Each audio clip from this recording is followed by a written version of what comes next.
Donc, bienvenue. Donc, on va vous parler du plan pluriannuel de travaux et de DPE collectif, les nouvelles réglementations qui entourent ces deux finalement études énergétiques et voir comment s'en servir pour faire mener à bien sa rénovation énergétique. Rapidement, et on va balayer ces sujets-là à travers trois grandes parties. Donc, la présentation des structures qui est maintenant un peu connue, mais qui est nécessaire.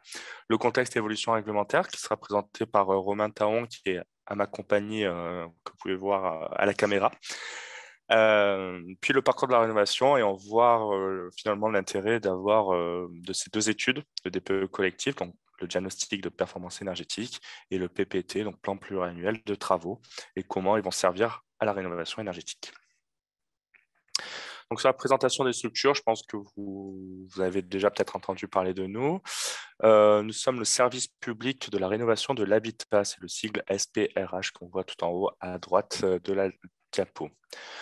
On a trois zones d'intervention sur le territoire. On a le sud de la métropole qui va être géré par l'Agence locale de l'énergie et du climat, le nord de la métropole par la Maison Énergie Habitat Climat et l'ouest, East-Ouest Provence, directement par les services de la métropole. Notre but, c'est de conseiller, orienter, accompagner les projets de rénovation énergétique, que vous soyez un particulier, un membre du conseil syndical d'une copropriété ou bien syndic, via tout un parcours d'accompagnement et de participer à la dynamique de la rénovation sur le territoire en menant des actions comme par exemple dans 2 semaines, le 17-18 mars, un salon de la rénovation à l'hôtel du département des Bouches-du-Rhône.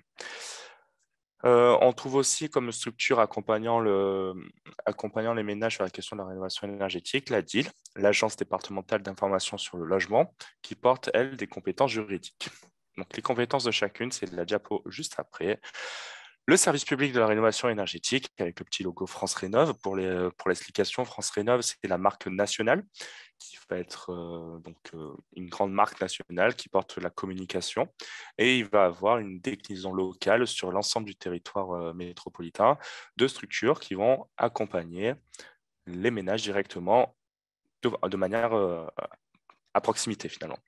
Donc, pour voir un petit peu les compétences de chaque structure, la DIL, l'Agence départementale d'information et logement, porte l'information juridique, fiscale et les aides financières. Et l'Agence locale d'énergie et du climat et la Maison Énergie Habitat Climat vont porter tout ce qui est accompagnement opérationnel sur place, sur site, des copropriétés et des particuliers. On va avoir un rôle dans le financier aussi, c'est notre point de jonction. On va avoir un rôle sur la mobilisation des copropriétés et des professionnels. Et enfin, on va avoir tout ce qui est gestion de projet et technique en compétences pour vous aider à mener à bien votre rénovation énergétique. Allo Rénov Énergie, c'est le numéro unique sur l'ensemble du territoire du département. C'est un numéro unique pour éviter cette question de répartition de structure. Vous appelez ce numéro, vous énoncez votre problématique et on vous orientera vers la bonne structure directement. Donc 04 88 60 21 06. Dans tous les cas, si vous avez suivi jusqu'au bout, vous aurez des lignes un peu plus directes. Comme vous avez suivi le webinaire, ça sera plus rapide. Contexte et évolution de réglementaire, je vais laisser la parole du coup à mon collègue Romain Taon pour vous présenter un petit peu tous ces changements et toutes ces études et de quoi on parle quand on parle de DPE collectif et PPT. Merci. Merci Frédéric. Alors, tout ça part d'une loi, la loi Climat et Résilience. Donc, c'est une loi qui est issue des travaux de la Convention citoyenne pour le climat. Elle a été publiée au Journal officiel le 24 août 2021 et en fait, elle va venir encadrer pas mal de choses en fait sur la question de la lutte contre le réchauffement climatique et la résilience de la société face au réchauffement climatique. Donc, ça va sur la consommation, la publicité, la mobilité, mais également une grande part qui nous intéresse particulièrement sur tout ce qui va concerner l'habitat. Et pour s'occuper vraiment de la question liée à l'habitat, la loi climat et résilience, en fait, elle vient utiliser des outils déjà existants et mettre en place de nouveaux outils pour un peu mieux appréhender le futur de l'habitat et de sa rénovation. Donc, le premier outil qu'elle utilise, c'est le diagnostic de performance énergétique individuel, donc qui lui a été mis à jour avant la loi climat et résilience. Donc il y a une nouvelle mouture qui est sortie le 1er juillet 2021 avec des objectifs plutôt clairs, déjà qui soient plus fiables, donc avec une méthode de calcul qui est beaucoup plus précise qu'auparavant, une disparition des DPE vierges qu'on retrouvait très régulièrement sur les actes de location et de vente, et également une meilleure lisibilité des informations avec, comme vous le voyez à l'écran directement, la nouvelle échelle de consommation et d'émissions de gaz à effet de serre. Et en plus de ça, en fait, elle a beaucoup plus été pénalisante sur la question de l'émission des gaz à effet de serre, en particulier pour tout ce qui va être fuel et gaz, pour justement plus pénaliser ces questions-là qui font partie intégrante de la lutte contre le réchauffement climatique. Et donc associé à ce nouveau DPE, en fait, ce que la loi climat et résilience elle va faire, c'est qu'elle va prendre les résultats de ces DPE et petit à petit provoquer une interdiction progressive de mise en location. En fait, ce qu'elle a mis en place, c'est des conditions de décence de logement. Donc tous les logements classés F et G sont considérés comme des passoires thermiques. Et donc, il y a plusieurs choses qui se mettent en place. Déjà, pour les logements classés F et G, il va y avoir une obligation de présenter un audit lors de la vente directement. Donc ça, c'est pour les maisons individuelles. Et en même temps, un gel des loyers pour les logements en passoire thermique et petit à petit, une interdiction progressive de mise en location. Donc en 2025, ce sera l'intégralité des logements classés G, mais dès l'année 2023, c'est les logements les plus énergivores qui sont déjà euh, interdits à la location. En 2028, les logements classés F seront également interdits à la location. En 2034, les logements classés E, avec un objectif à long terme d'atteindre un parc immobilier français bâtiment basse consommation. Le second outil qui existe maintenant depuis 10 ans, c'est le diagnostic de performance énergétique collective, donc DPE collectif, qui va devenir obligatoire pour toutes les copropriétés dont le permis de construire a été déposé avant 2013, donc les copropriétés de plus de 10 ans a priori, avec une obligation un peu échelonnée dans le temps. Dès le 1er janvier 2024, ce sera les grosses copropriétés, donc plus de 200 lots qui seront concernés par cette obligation de DPE collectif. À la fin de l'année 2024, ce sera les copropriétés entre 51 et 200 lots. Et pour le 31 décembre 2025, les copropriétés de moins de 50 lots. Et cette obligation de DPE collectif, en fait, elle vient s'articuler avec une seconde obligation, la mise en place d'un nouvel outil.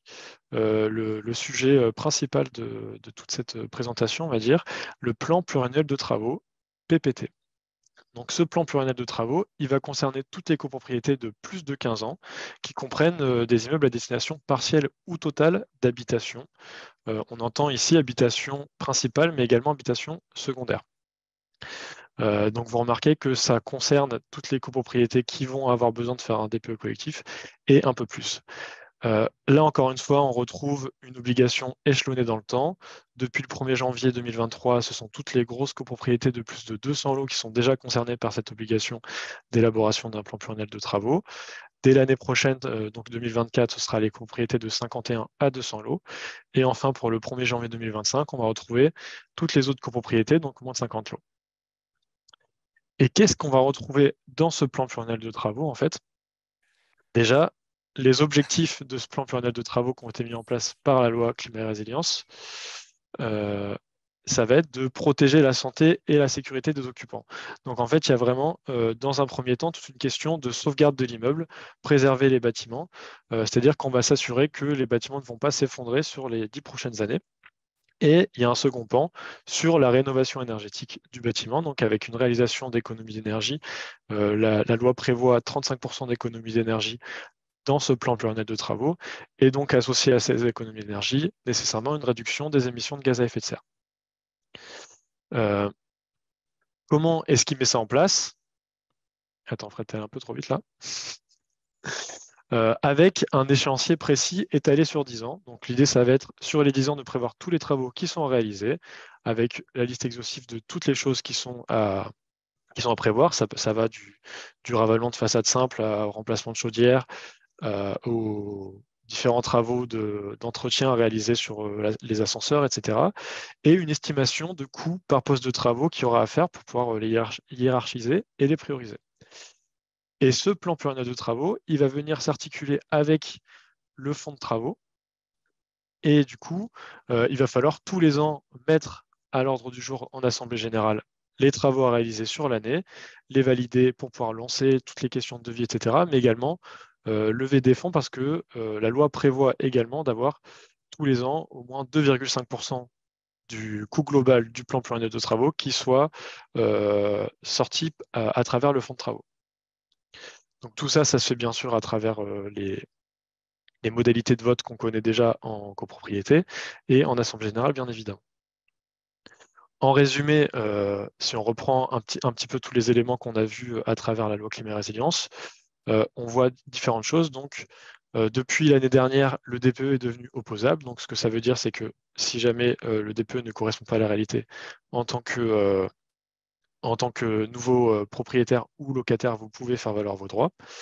Et on voit petit à petit, par exemple, ce qui saute le plus aux yeux, ça va être la disparition petit à petit des plus mauvaises étiquettes. Donc, comme je disais, cette année, c'est déjà la moitié des étiquettes G. Petit à petit, on voit l'intégralité des G, F, E, et avec ce que je disais, l'objectif à 2050, qui aujourd'hui n'est pas sur lequel il n'y a pas de texte de loi associé. Et une question qu'on peut se poser sur les PPT et qui apparaît ici sur la slide, c'est la question du contrôle de cette nouvelle obligation, parce qu'on se pose souvent la question, quand il y a de nouveaux textes de loi qui apparaissent, comment est-ce qu'il va y avoir des contrôles et du coup, est-ce qu'on a vraiment la nécessité de mettre en place ces nouvelles obligations? Et en fait, il y a quelque chose de très simple qui a été mis en place par l'État. Vous le voyez sur la slide, dans un premier temps, on voit l'obligation de réaliser un PPT tous les ans étalé sur 3 ans. Et juste après, l'obligation de fournir le PPT lors de la vente d'un appartement, encore une fois étalé sur 3 ans. Et donc, c'est lors de la vente d'un appartement au sein d'une copropriété que les notaires viendront contrôler la mise en place de ce plan pluriannuel de travaux. C'est un peu l'équivalent de l'obligation d'audit énergétique à la vente de maisons individuelles que j'évoquais un peu plus tôt. Et donc, si un plan pluriannuel de travaux n'a pas été mis en place dans la copropriété, là, on pourrait se retrouver avec des problématiques un peu plus juridiques sur le copropriétaire qui souhaite vendre et qui n'a pas la possibilité de le vendre. Et donc, l'objectif, c'est de faire en sorte que tout ça n'arrive pas.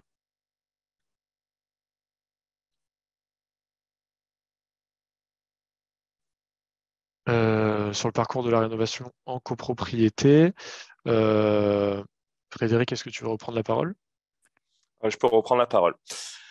Comme vous l'avez vu, aujourd'hui, la législatif, ça demande à avoir des études, une connaissance de son bâti du point de vue architectural, technique et aussi énergétique, d'avoir un DPE, diagnostic de performance énergétique collective, c'est-à-dire d'avoir une image de son bâti. Et ce qui en découle finalement, c'est une prise de conscience pour les bâtiments et pour les personnes, ses occupants, de voir aussi comment mener sa rénovation énergétique. Finalement, dans le parcours de la rénovation, c'est pourquoi on va rénover, c'est réduire ses factures d'énergie. On connaît juste aujourd'hui tous la tendance actuelle à l'augmentation très importante des factures d'énergie, que ce soit le gaz, le fioul, le bois ou même l'électricité.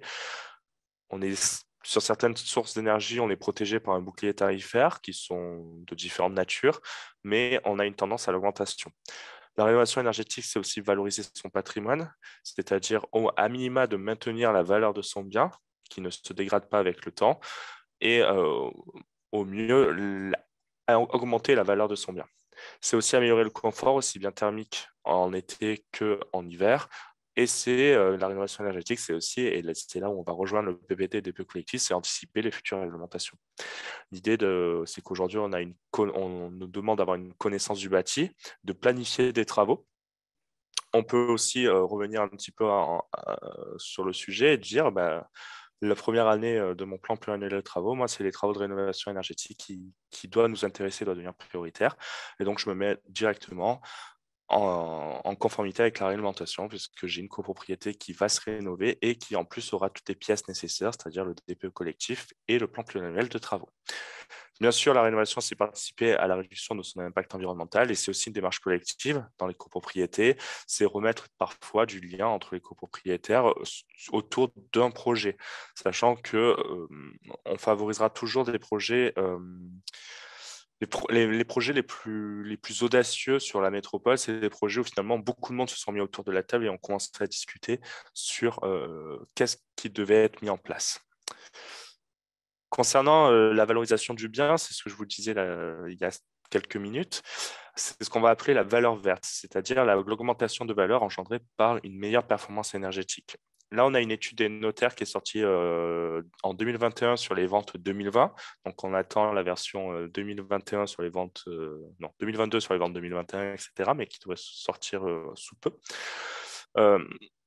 Premier graphique sur les maisons individuelles, ce qui nous intéresse un peu moins ici ce soir, et ce deuxième graphique sur les appartements, et on voit bien une décote des logements dès lors qu'ils sont considérés comme passoires énergétiques.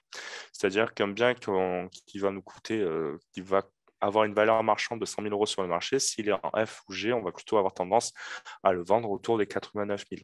Donc finalement, ce delta de perte de valeur va se répercuter aussi sur toute la chaîne et sur tous les bâtiments, in fine, si rien n'est fait.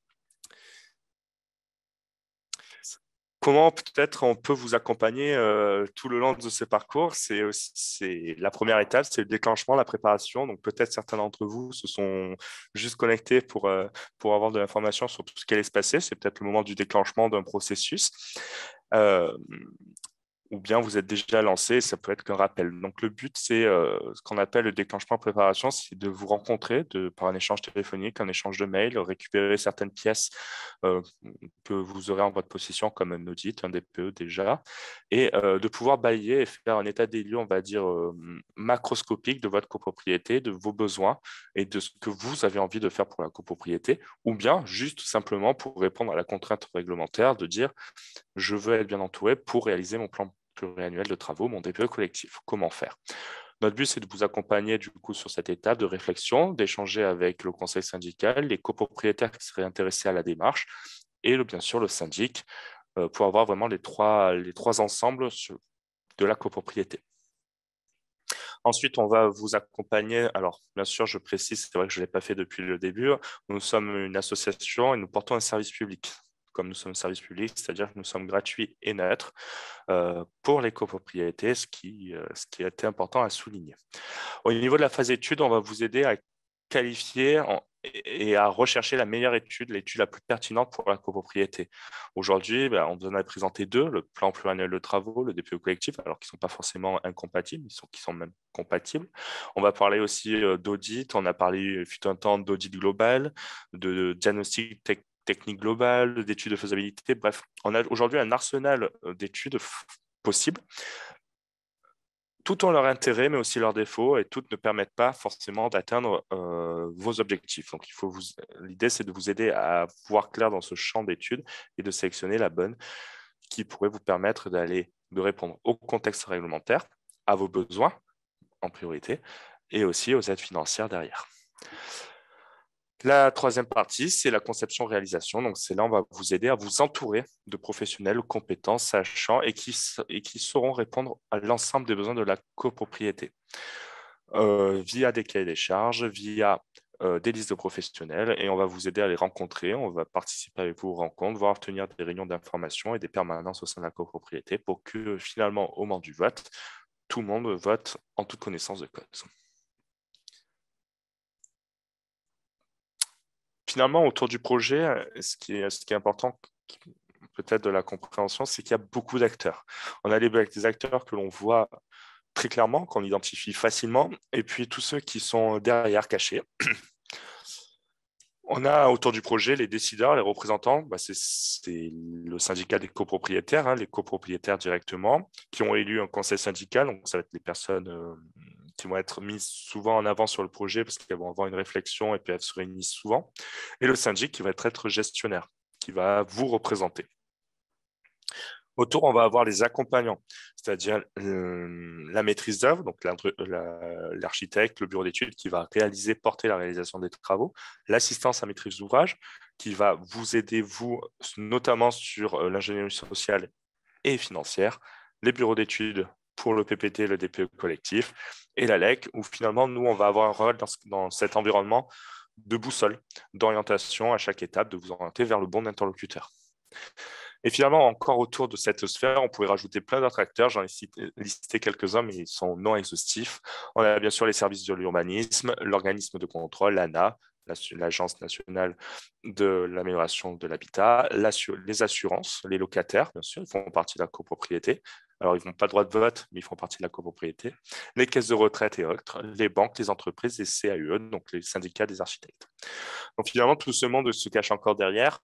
Et on pourrait rajouter une autre sphère, une sphère aide financière subvention, une sphère banque et beaucoup de choses avec d'autres interlocuteurs. Donc vraiment, l'idée de cette slide, c'est de faire comprendre qu'un projet, en fait, il est porté par trois corps, les copropriétaires, le conseil syndical et le syndic, qui doivent s'appuyer sur beaucoup de monde.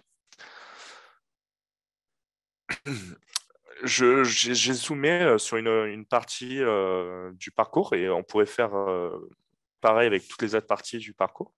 Notamment, j'ai zoomé sur la partie du recrutement de l'assistance à maîtrise d'ouvrage et comment l'ALEC, ou la Maison Énergie Habitat Climat, bien sûr, vous y accompagne.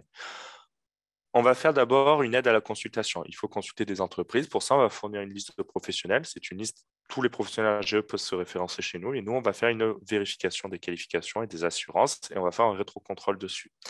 Et on va fournir un cahier des charges qui est directement validé par les services de métropolitains et notamment de la DDTM qui assure les subventions. Une fois qu'on vous a fourni ça, la copropriété lance les appels d'offres pour avoir des devis. La deuxième étape pour nous, c'est de vous pousser et vous encourager et venir participer à des rencontres conseil syndical, syndic, AMO. Et donc, on pourrait faire ça, par exemple, avec les auditeurs, avec la maîtrise d'œuvre. Conseil syndical, syndic AMO, le but, c'est de se rencontrer, que vous puissiez échanger sur les sujets et les besoins, des choses finalement qui sont difficilement traduisibles à l'écrit. Et finalement, en dernier point, c'est on va venir animer une réunion d'information, voire des permanences. C'est-à-dire qu'on va se mettre dans un local, on va recevoir les personnes une par une presque, sur site directement au sein de la copropriété pour donner à chacun l'ensemble des pièces de l'échiquier et que finalement le moment du vote à l'AG, ça soit un moment qui soit rapide parce que tout le monde aura connaissance du sujet.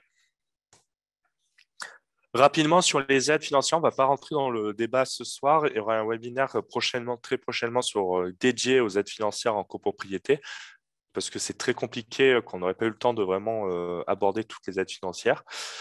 Mais rapidement, pour vous expliquer deux petites choses, la rénovation globale versus la rénovation par étape. Alors, la rénovation globale, ce qu'on entend par rénovation globale, c'est une rénovation à plusieurs postes. Vous les voyez là en haut à gauche, en une seule fois. On a des gains, bien sûr, en termes financiers. On va payer qu'une seule fois les études, on va payer qu'une seule fois la maîtrise d'œuvre, les échafaudages et compagnie, mais aussi en termes d'aide financière, puisque une rénovation globale est mieux aidée, mieux subventionnée aujourd'hui qu'une rénovation par étape. Je vais donner l'exemple qui est très facile. Une rénovation par étape, on a droit au certificat d'économie d'énergie, les C2E. On parle aussi de prime énergie. Et il y a la TVA réduite. Et c'est à peu près tout. Si on passe sur une rénovation globale, donc 35% en une étape, qu'on peut inclure dans le PPT ou le DPE collectif, donc 35% d'économie d'énergie, on va aller chercher ma prime rénov copropriété, c'est 25% du montant des travaux hors taxes, plus les certificats d'économie d'énergie, mais cette fois-ci, eux seront bonifiés puisqu'on est sur une rénovation globale. Et donc, finalement, on va arriver à 30-35% du montant des travaux qui seront subventionnés versus pas grand-chose côté rénovation par étape. Ce n'est qu'une partie des dispositifs. Il y en aurait beaucoup d'autres auxquels on pourrait, sur les sujets auxquels on pourrait aborder. On pourrait parler du financement avec les éco-prêts à taux zéro, mais aussi les aides individuelles comme les aides de la CARSAT ou du RSA et compagnie. On avance, du coup. L'idée, c'est pour ici de vous montrer un cas d'exemple qui est arrivé sur les environs de Marseille, donc cette fois-ci à Marignane, que j'ai accompagné exactement et pour vous montrer un petit peu qu'une rénovation énergétique, ça prend du temps certes, mais si on a un conseil syndical et un syndic moteur, alors ça peut aller relativement vite. Donc, rapidement, les présentations du bâtiment, 42 logements répartis en deux bâtiments. On est classique sur une construction des années 60. Structure béton, menuiserie double vitrage qui ont été remplacées au fil de l'eau, toiture terrasse béton, chauffage électrique individuel et on a des caves. Aujourd'hui, ils ont un programme de travaux à 450 000 € avec une prévision d'aide hors aide individuelle, bien sûr, de 190 000 €, des économies d'énergie donc sur les factures entre 39 et 43%. Et nous, on les a accompagnés pendant un an. Qu'est-ce qu'ils ont fait? Ils vont faire, on va parler au futur, c'est imminent, mais ils vont faire. Isolation thermique par l'extérieur, isolation des planchers bas, isolation de la toiture terrasse et mise en place d'une VMC. On n'est pas allé chercher le système de chauffage parce qu'il était trop disparate entre les logements et du coup, ça posait beaucoup de questions techniques. Néanmoins, pour vous présenter un petit peu l'accompagnement, on les a eus en primo contact en mars 2021, juste pour nous poser une question sur l'audit, savoir s'il devait être réalisé par bâtiment ou un audit global. Finalement, en octobre 2021, la copropriété revient avec l'audit. On les fait adhérer à un programme de travaux auquel ils accrochent bien et je pense que c'est la bonne direction. On fournit cahier des charges et des listes de professionnels pour l'AMO et la maîtrise d'œuvre, l'assistance à maîtrise d'ouvrage et la maîtrise d'œuvre. Janvier-février, ça a été mercredi après-midi de 14h à 16h30 où on a rencontré conseil syndical, AMO et syndic. Donc, il y a eu une rencontre tripartite. Le but, c'était de se présenter, de pouvoir discuter du projet, de toutes les envies et volontés du conseil syndical. Et bien sûr, nous, derrière, on a fait une analyse des offres. Donc, on a pris les devis des AMO et de la maîtrise d'œuvre et on a fait finalement un détail via une grille d'analyse et on a donné une note finalement au devis. En février 2022, un samedi matin, je participe à une réunion d'information devant 18 participants. Le but, c'était de parler du projet dans sa globalité, de savoir où on en était, de ce qu'on avait fait, quelles étaient les prochaines étapes. Mars 2022, donc entre le moment où les convocations à l'AG ont été envoyées et l'AG, on a fait des permanences sur la copropriété de mardi entre 17h et 19h30 où on a reçu à peu près 31 personnes. Donc, on avait presque vu tout le monde finalement sur la copropriété. Et en mars 2022, il y a eu le vote de l'AMO, de la maîtrise d'œuvre et du principe des travaux avec une enveloppe de 500 000 euros. Ils sont même provisionnés un peu plus. Euh, le vote a mis 10 minutes pour être fait, ce qui était plutôt rapide. Et on voyait finalement en un an, un peu plus, on a accompagné une copropriété vers quelque chose qui se dessine très proche d'un projet. Et aujourd'hui, ils vont voter un dernier vote sur les travaux qui a lieu très prochainement et pour un début des travaux cet été. Donc finalement, en un an, on arrivait à faire quand même pas mal de choses. Aujourd'hui, on a la législation en plus qui nous pousse à connaître l'état du bâti via le plan pluriannuel de travaux et le DPE, donc autant en profiter. Comme promis, vous êtes resté jusqu'à la fin. Du coup, on vous met des lignes de téléphone plus directes pour nous joindre directement. Donc, vous tombez sur nos standards qui sont respectifs de l'Agence locale de l'énergie et du climat ou de la Maison énergie habitat climat. Ou bien directement, vous pouvez aller nous envoyer un petit mail ou aller sur notre site. Dans tous les cas, si vous vous trompez entre les deux structures, c'est pas grave. Nous, on fera le lien avec nos homologues de l'autre structure avec qui on travaille au quotidien. Voilà pour la présentation. Je crois que je n'ai rien oublié. Si vous avez des questions, c'est le moment.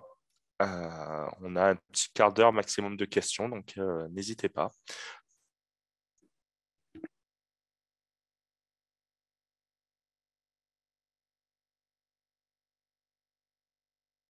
Question qui me vient par rapport aux travaux au final et avec les aides pour une rénovation globale. On part de 400, je crois 450 000 euros, 200 000 euros d'aide et avec un plan qui se fait sur 10 ans, c'est ça, pour 42 logements. Et ça revient pour les personnes à augmenter leur charge d'à peu près combien, vous le savez? Alors, sur le cas exemple qui est ici, alors attention, la planification des travaux dans le cadre de l'étude se fait sur 10 ans. Oui. Après, les moyens de financement, qui est l'éco-PTZ à taux zéro, donc ils ont eu droit. Donc, le principe, c'est d'avoir un taux d'intérêt à 0%. Lui, c'est fait sur 15 ans. Je crois que l'augmentation de charges pour la copropriété, c'est 45 euros par mois, avec une économie sur les factures d'énergie de 42 euros par mois prévue. D'accord. Donc, Okay. on a quasiment un équilibre entre économie et dépenses, sachant qu'en plus, avec le contexte actuel et les augmentations de factures, il y a possibilité qu'il y ait une inversion de ces deux chiffres. D'accord. Et l'autre question, c'est dans toute copropriété, on a des gens qui... Ah, il n'y a plus de micro. Donc, dans toute copropriété, il y a des gens. Alors, est-ce que le micro va revenir? Je ne sais pas. Livretti. Bon, j'en profite pour prendre la parole. Du coup, pour la Allô? rénovation, la difficulté qu'on peut avoir aussi avec des Allô, allô. bâtiments qui sont à proximité des monuments historiques. Voilà. Oui, Du coup, il y a un surcoût qui est comme assez notable. Voilà. Est-ce qu'il y a des aides supplémentaires justement pour cette partie-là? alors, concernant les... Alors, la question, elle est même double. Moi, je vois deux questions dedans. Allô. Oui, on vous entend. Je réponds juste à une question et on reprend votre question. Euh, Concernant la question sur les bâtiments historiques, on aurait pu même la tourner dans l'autre sens. J'habite un monument historique. Qu'est-ce qui se passe pour moi? Actuellement, on attend des décrets qui ne sont jamais sortis. Donc, on est toujours en attente de ces décrets pour voir ce qui va se faire. Et pour les bâtiments qui se trouvent en zone du coup de co-visibilité avec des bâtiments de France, euh, c'est dur de vous répondre comme ça sans avoir le contexte de votre copropriété, mais souvent il y a quand même des postes à aller chercher. La toiture, ça ne soit pas forcément le plancher bas, ça ne soit pas forcément le chauffage, etc. Il y a quand même deux, trois postes à aller chercher. Effectivement, par contre, changer toute une façade, ça risque d'être compliqué, mais pas impossible d'ailleurs. Merci pour votre réponse. Je crois qu'on a perdu monsieur. Je crois aussi. Oui, on aura passé la question. Mais je pense que la question qui concernait, c'était Les finalement impayés, à mon avis. Je pense qu'il faut lui parler des gens qui ne payent pas. Oui, tout à Alors, comment fait. ça se passe? Ouais. Là, malheureusement, alors, on a des aides qui sont plus ciblées pour les ménages les plus modestes et très modestes. On va aller les aider davantage. Par contre, au bout d'un moment, il ne faut pas que la copropriété soit bloquée par des copropriétaires qui ne payent pas. Alors, il faut en connaître la raison, hein, bien sûr. Mais il y a des dispositifs sociaux, notamment l'assistance à maîtrise d'ouvrage, qui portent toute une mission de compétences sociales, justement pour aider ces ménages-là. Euh, et ensuite, il ne faut pas que ça bloque l'ensemble, qu'un copropriétaire bloque l'ensemble de la copropriété. Ça reste du vote collégial. Il faut avancer de temps en temps. Mais néanmoins, il y a des dispositifs qui existent. Alors, il y a Monsieur Livrati qui revient.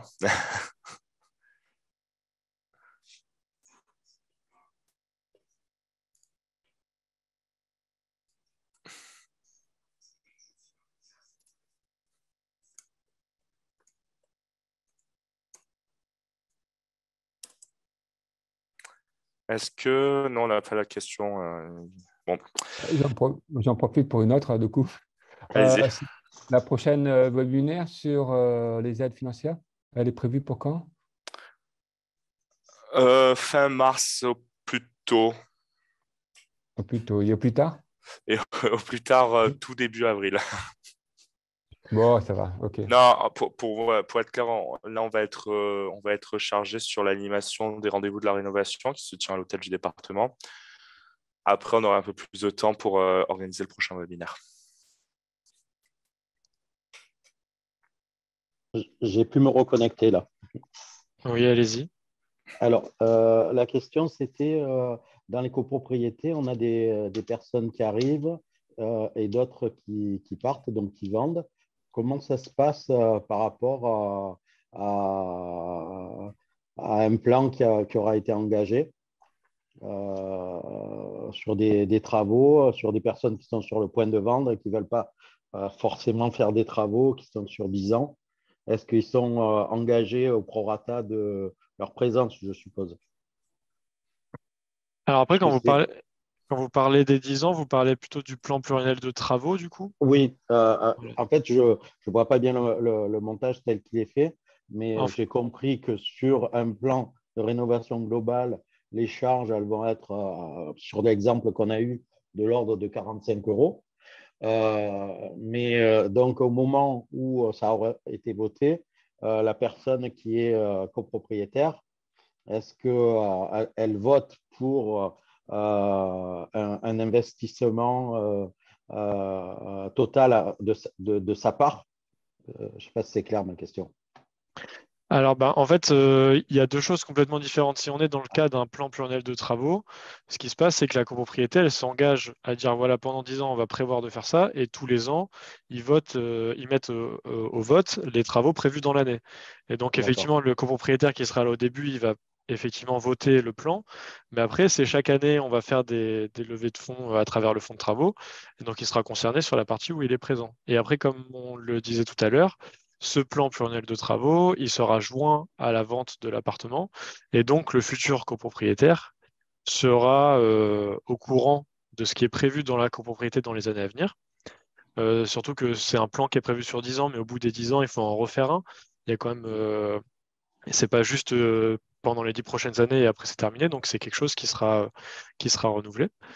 Et après, si on va plus sur la partie rénovation énergétique, effectivement, là, le copropriétaire présent s'engage sur les travaux qui sont prévus. Et après, il peut toujours s'arranger au moment de la vente pour transmettre, pour faire la vente du prêt ou autre méthode. C'est des choses qui peuvent se faire comme de toute autre forme de prêt, quoi. Mais en D'accord. fait, on a une double question.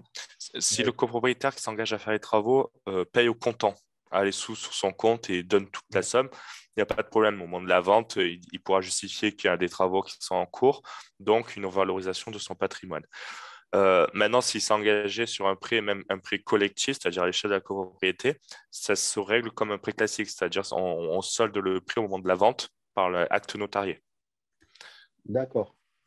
Et comme on a aussi, dans tous les cas, il me semble j'avoir entendu les coprêts à taux zéro, des Tout à choses, fait, voilà, tout à qui fait. peuvent être Mais prochain associées. webinaire sur les aides Bon, financières. ok. Fin mars, Merci. début avril, maximum.